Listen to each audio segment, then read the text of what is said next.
ప్రజలందరికీ హృదయపూర్వక నమస్కారాలు తెలియజేసుకుంటూ నిన్నటి దినం మదనపల్లి పట్టణం బైపాస్ రోడ్లో రామ్ తులసి కళ్యాణ్ భవన్ నందు రాజంపేట్ పార్లమెంట్ కమిటీ ప్రమాణ స్వీకారోత్సవ కార్యక్రమం విజయవంతం చేసినందుకు ఈ కార్యక్రమానికి వేలాదిగా తరలి వచ్చిన రాజంపేట్ పరిధిలో తెలుగుదేశం పార్టీ నాయకులకి, కార్యకర్తలకి, కూటమి నేతలందరికీ శిరస్సు వంచి నమస్కారాలు తెలియజేసుకుంటున్నా. మరీ ముఖ్యంగా ఈ కార్యక్రమానికి ముఖ్య అతిథులుగా విచ్చేసిన జిల్లా ఇన్ఛార్జ్ మంత్రివర్యులు బీసీ జనార్దన్ రెడ్డి సార్ గారికి,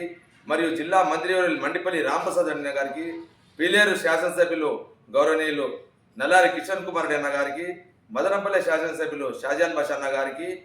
రైల్వే కోర్టు నుంచి ముక్క రూపందర్ రెడ్డి గారు, మరియు కార్పొరేషన్ చైర్మన్ కేకే చౌదరి గారికి, అదేవిధంగా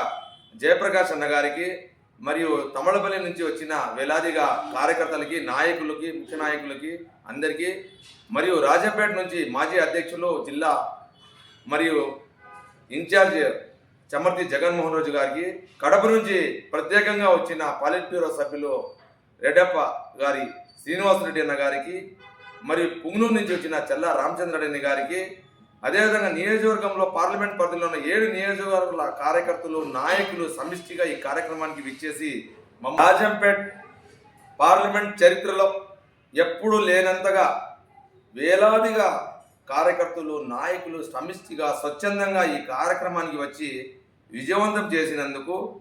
గ్రామ స్థాయి నుంచి జిల్లా, మండల, రాష్ట్ర స్థాయి నాయకులందరికీ గౌరవనీయులు రాష్ట్ర అధ్యక్షులు పల్లా శ్రీనివాసరావు ఆశీస్సులతో, గౌరవ ముఖ్యమంత్రి నారా చంద్రబాబు నాయుడు గారి ఆశీస్సులతో, యువ నాయకుడు నారా లోకేష్ బాబు సహకారంతో మేము ప్రమాణ స్వీకార కార్యక్రమం విజయవంతం చేసినందుకు ముఖ్యంగా జిల్లా అధ్యక్షులు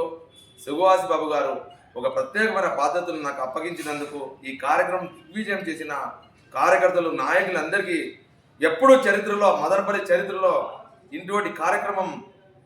జరగలేదనే భావిస్తున్నా. ఇంత ఘన కార్యక్రమానికి విజయవంతం చేసినందుకు ప్రతి ఒక్కరికి ధన్యవాదాలు, కృతజ్ఞత తెలుపుకుంటూ మీ ఆశీస్సులు ఎల్లప్పుడూ ఇలాగే ఉండాలని, మరి భవిష్యత్తులో కార్యకర్తల కోసం పనిచేస్తూ 2029లో స్థానిక సంస్థల్లో కానీ, పంచాయతీ ఎన్నికల్లో కానీ, 2029 ఎలక్షన్లో ప్రణాళికబద్ధంగా జిల్లా వ్యాప్తంగా పర్యటించి ప్రతి కార్యకర్తకు న్యాయం జరిగే విధంగా కృషి చేస్తామని, మీ నమ్మకాన్ని ఒమ్ము చేయకుండా మీకు మాట ఇస్తున్నాము. తప్పకుండా మీ ఆశీస్సులు ఎల్లప్పుడూ ఇలాగే ఉండాలని మనస్ఫూర్తిగా కోరుకుంటూ ప్రతి ఒక్కరికి మరొక్కసారి శుభాకాంక్షలు తెలియజేసుకుంటూ మీ అందరి ఆశీస్సులు ఇలాగే ఉండాలని కోరుకుంటున్నా.